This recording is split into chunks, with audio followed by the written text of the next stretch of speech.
Hey guys, how you doing? I'm here at the gym. I just got done with a leg workout. I'm gonna sit here and make another video for you.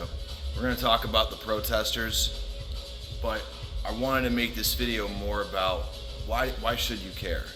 You know, you're sitting here in America. It's just another war between a bunch of idiots. We shouldn't even get involved. Just leave me the fuck out of it. I understand that that's most people's opinions, and I completely get that. But I wanted to just kind of explain why I think this is important.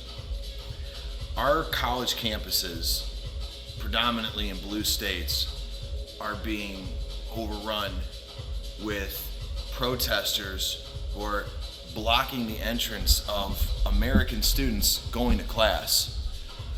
They've attempted to destroy our flag. They've called for death to America because we support Israel. And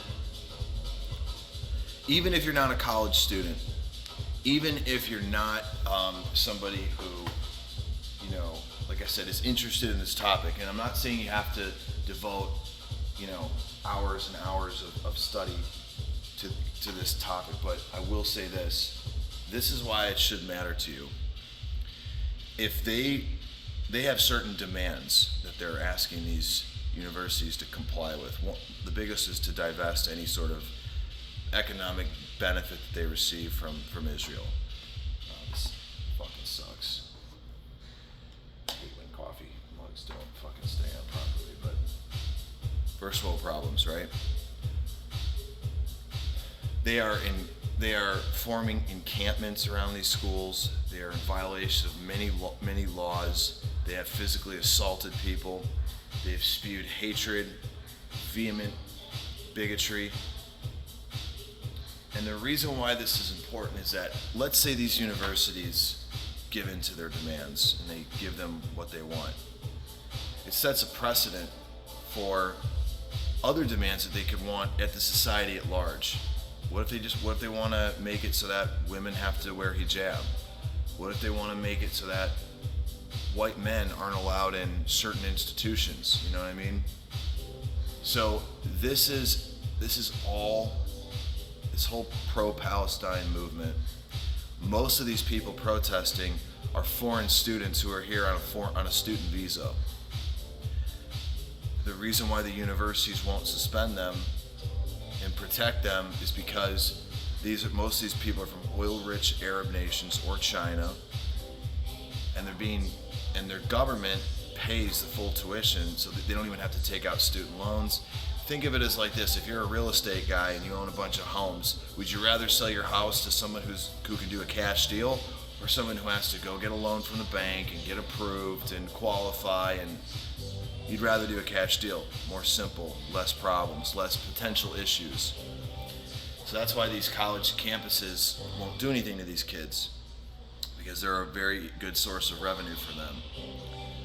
So, and they don't need subsidized loans, so they can get the full tuition price. So they are infiltrating our universities. They're infiltrating the way that our young people think. Okay? And if you look at these kids, particularly these white liberal American kids, or black liberal, doesn't matter, but like these kids, when they're called to task and they have to actually answer a question that someone brings to them about the Israel-Palestine issue, they're just completely unaware of just basic stuff, for the simple fact that Hamas has been ruling the Gaza Strip since 2005. There were 10,000 Jews that were living there that were forcefully removed from the Gaza Strip. That Hamas has ruled there ever since, and they've never had an open and fair election. They killed and had a coup d'etat with the opposition, which was Fatah, which rules the West Bank. They're not aware of these things.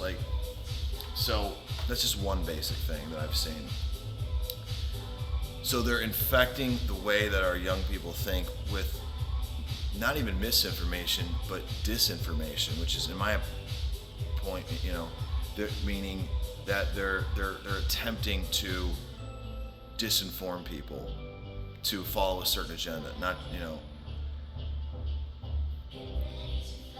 So you really should be concerned about this, because this is setting a precedent for an agenda on how to push an agenda if they get what they want.